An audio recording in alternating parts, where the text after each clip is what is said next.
Mkamate sana elimu, usimwache aende zake, maana yeye ndiye uzima wako. Maneno haya ni ya Nabii Suleimani katika kitabu chake kile cha Misali 4:13. Amesisitiza zaidi katika swala zima la elimu. Suleimani wakati anazungumza maneno haya karne ya 10 BC, yani kabla ya Yesu kuzaliwa duniani. Elimu nyingi ama shule nyingi za kisasa zilianzishwa karne ya 17 AD, yani baada ya Yesu kuzaliwa duniani. Kwa hiyo tunapata majibu kwamba wakati Suleimani anazungumza maneno haya, anasema kwamba mkamate elimu, usimwache aende zake, halikuwa hana maana kwamba ya elimu hii ya sasa ambayo sisi tunaisoma. Elimu ambayo alikuwa anaizungumzia Suleimani ni elimu tofauti kabisa, ambaye haina muktadha wa elimu hii ya sasa ambayo tunaisoma. Suleimani alikuwa anazungumzia elimu ipi sasa kwa mujibu wa muktadha wa andiko lile la Misali 4:13. Unapoisoma ile aya inasema mkamate sana elimu, usimwache aende zake, maana huyo ndiye uzima wako. Kwa hiyo katika elimu hiyo ambayo Suleimani anaizungumzia, ndani yake maana yake kuna uzima. Sasa ni uzima gani ambao Suleimani anataka tuupate kupitia hiyo elimu ambayo anaizungumzia? Yesu katika kitabu cha Yohana 17 mstari wake wa 3 amezungumza kwa kina sana juu ya jambo hili. Yesu anasema, na uzima wa milele ndio huu, wa kujua wewe Mungu wa kweli wa pekee, na Yesu Kristo uliyemtuma. Kwa hiyo Yesu katika andiko hili anasisitiza elimu ya wewe kupata uzima wa milele ni kumjua yeye Mungu wa kweli wa pekee na yeye Yesu Kristo aliyetumwa. Sasa kumjua Mungu ule wa kweli wa pekee ni kupi? Pia tunaenda kusoma kitabu cha waraka wa kwanza wa Yohana 2:3. Inasema, na katika hili twajua kuwa tumemjua yeye tukiwa tunashika amri zake. Yeye asemaye kuwa anamjua yeye ikiwa ashike amri zake, huyo ni muongo, wala Mungu hayumo ndani mwake. Kwa katika kumjua huku Mungu ili tupate uzima ambao Suleimani aliuzungumzia, manake ni kushika amri zake ambazo zipo katika kitabu cha Kutoka 20 kuanzia ule mstari wake wa kwanza, amri 10 za Mwenyezi Mungu. Kwa hiyo tunapata majibu. Suleimani alipozungumzia swala zima la elimu, manake alikuwa anazungumzia elimu ya utambuzi, elimu ya kujua jema na baya.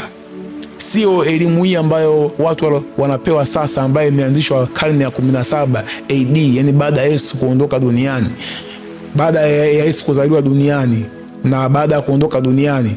Hatumaanishi elimu hii, wala Suleimani hakulenga elimu hii ambayo watu wanafundishwa leo. Kwa hiyo huu ndio muktadha wa kitabu cha Misali 4:13. Suleimani alipozungumza vile, alikuwa halengi elimu hii ambayo wewe unaenda kukariri leo shuleni, unafundishwa mwanadamu wa kwanza alikuwa sokwe, evolution of man. Haikulengwa elimu hii. Elimu iliyojengwa hapa ni kumjua Mungu, kujua jema na baya, kufanya mapenzi ya Mwenyezi Mungu mbele zake. Kwa hiyo unajua kwa kusema kwamba haijalishi kwamba una certificate, haijalishi kwamba una diploma, haijalishi kwamba una masters, haijalishi kwamba una PhD, lakini wewe kama unatembea nguo nusu uchi, wewe ni mjinga, huna elimu yoyote. Narudia tena, haijalishi kwamba una certificate, haijalishi kwamba una diploma, haijalishi kwamba una masters, haijalishi kwamba una PhD, lakini wewe kama unakuwa mtu wa kutukana, mtukanaji, wewe huna lolote, huna elimu yoyote, wewe ni mjinga. Haijalishi kama una certificate, haijalishi kama una diploma, haijalishi kama una masters, haijalishi kama una PhD, lakini wewe kama shoga, mfilaji, mfilwaji, msagaji, msaganaji, wewe huna elimu yoyote, wewe ni mjinga tu. Elimu ni kujua jema na baya, kumjua Mwenyezi Mungu anachokitaka na kuishi katika kusudi la kumwabudu yeye ambalo kila mwanadamu ameumbiwa. Hii ndo maana halisi ya elimu. Elimu ambayo unapewa kama haina msaada wowote wa kukutoa katika dhambi, hiyo haina umuhimu katika maisha ya mwanadamu. Hivi wewe ndugu yangu unanitazama, nataka tu nikuulize kitu kimoja. Hivi kama kweli elimu mtu anapewa alafu haimsaidii kumtoa katika dhambi, kumtoa katika maovu, kumtoa katika mabaya, elimu hii ina mchango gani katika maisha yetu ya kila siku? Hii elimu haina umuhimu katika maisha ya mwanadamu. Kwa hiyo najua kusema kwamba nipo kinyume na nyinyi ambao mnatumia mfano wa Methali 4:13 wa Nabii Suleimani mwana wa Daudi kuchochea ama kutetea elimu hii ya kisasa iliyoletwa ambayo haina msaada wote katika maisha ya mwanadamu. Elimu ni kujua jema na baya, kuacha maovu. Watu wanatembea barabarani wamevaa nguo za uchi, wanaonyesha miili yao, anajisifu mtu ana diploma na degree. We mjinga, una elimu yoyote? Elimu ni kujua jema na baya, kuwa na utambuzi, sio kukariri.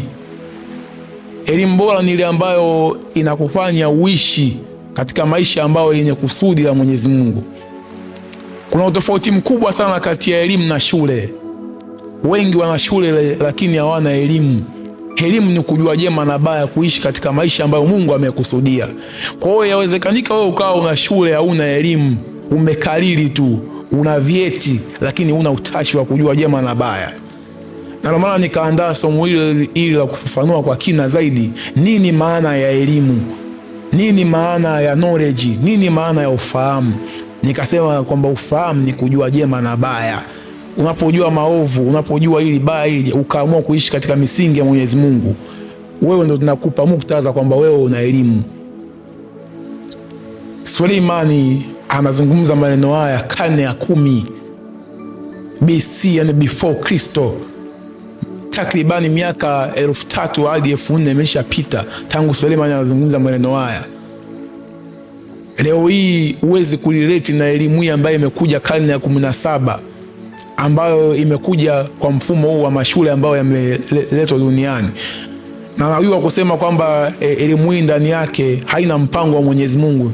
Elimu hii ina mpango wa shetani ndani, kwa sababu huwezi kumfundisha mtu kwa mwanadamu wa kwanza alikuwa sokwe. Hivi hata wewe unanitazama tu, tafakari kwa kina zaidi. Ikiwa mwanadamu wa kwanza alikuwa sokwe, huyo sokwe aliungwa na nani? Ni jambo ambalo linafikirisha zaidi. Kwa hiyo lazima uelewe kwamba mpango wa shetani katika elimu hizi ni kuangamiza watu, sio mpango wa kuwatoa watu katika nuru, kuwatoa watu katika giza kuwaleta katika nuru. Kwa hiyo nawiwa kusema kwamba kuna tofauti mkubwa sana kati ya elimu na shule. Elimu ni kujua jema na baya. Elimu ambayo unapewa haikusaidii kuishi katika makusudi la Mwenyezi Mungu na kufanya maovu, kuvaa nguo za uchi, kutukana, kuiba. Hiyo sio elimu sahihi inayembeba hatima ya mwanadamu katika kupata uzima wa milele. Jina langu mimi naitwa Justin Potas Likwelile. Nikukaribisha sana katika channel yetu hii ya Mdamba Mindset. Nashukuru sana.